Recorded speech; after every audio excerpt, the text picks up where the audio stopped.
ബഹുമാനപ്പെട്ട നിയുക്ത മത്തായി കടവിൽ പിതാവേ, ബഹുമാനപ്പെട്ട വികാരിയച്ച,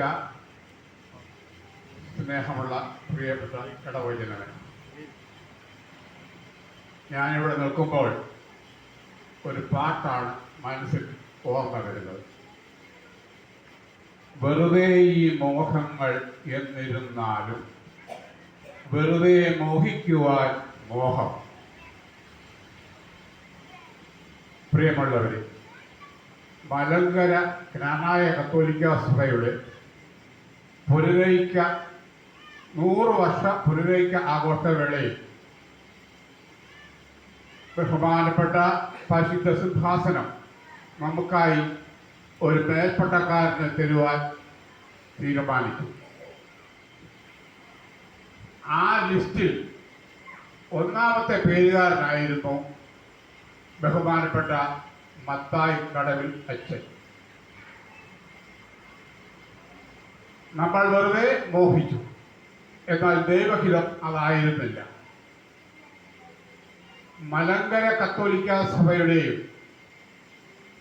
ജ്ഞാനായ കത്തോലിക്ക സഭയുടെയും പിതാവായി അവരോധിക്കപ്പെടണം എന്നായിരുന്നു ദൈവഹിതം. അതുകൊണ്ടാണ് അദ്ദേഹം ഇപ്പോൾ മെത്രാപ്പോലീത്ത സ്ഥാനത്തേക്ക് നിയുക്തനായത്, തിരഞ്ഞെടുക്കപ്പെട്ടത്. ദൈവഹിതത്തിന് നന്ദി രേഖപ്പെടുത്താം. ഞങ്ങൾ മലങ്കര ജ്ഞാനായ കത്തോലിക്കരെ സംബന്ധിച്ചിടത്തോളം ഏറ്റവും അധികം സന്തോഷിക്കുന്ന ഒരു കാര്യമാണ്. അങ്ങയുടെ സ്ഥാനലബ്ധി ഞങ്ങൾ ഏറ്റവും സന്തോഷിക്കുന്നു. കാരണം ഞങ്ങൾക്ക് 2 മെത്രാപ്പോലീത്തമാർ ഉണ്ടാകുവാൻ പോകുന്നു എന്ന അതിയായ സന്തോഷം ഈ അവസരത്തിൽ ഞങ്ങൾ ഓർമ്മിക്കുന്നു. ദൈവത്തിന് നന്ദി രേഖപ്പെടുത്തുന്നു. അഭിവന്ദന നിയുക്ത കടവിൽ പിതാവേ, അങ്ങ് മെത്രാനാവുമ്പോൾ ഞങ്ങളെയും ഞങ്ങളുടെ എല്ലാവിധ പിന്തുണയെയും അങ്ങേക്ക് വാഗ്ദാനം ചെയ്യുന്നു.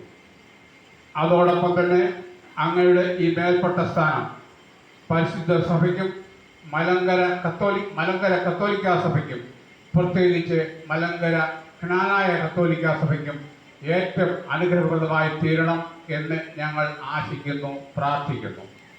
അങ്ങയുടെ പ്രവർത്തനത്തിന് എല്ലാവിധ ദൈവാനുഗ്രഹവും ഉണ്ടാകട്ടെ. മേൽപ്പട്ടക്കാരൻ എന്നുള്ള രീതിയിൽ സഭയ്ക്കും സമുദായത്തിനും സമൂഹത്തിനും മാതൃകാപരമായ പ്രവർത്തനം നടത്തുവാൻ അങ്ങേക്ക് ദൈവം ഇടയാകട്ടെ എന്നാശംസിച്ചുകൊണ്ട് ഞാൻ നിർത്തുന്നു. നന്ദി, നമസ്കാരം. ഇപ്പോൾ നമ്മുടെ ചെറിയ ഇടവകയാണ് പുറ്റൂര്. പിതാവിന് സന്തോഷ സൂചകമായിട്ട് ഇടവയുടെ നാമത്തിൽ നമ്മൾ ഒരു സമ്മാനം പിതാവിന് നൽകപ്പെടുകയാണ്. കൈക്കാരൻ മുന്നോട്ട് കടന്നു വന്ന് നൽകണമെന്ന്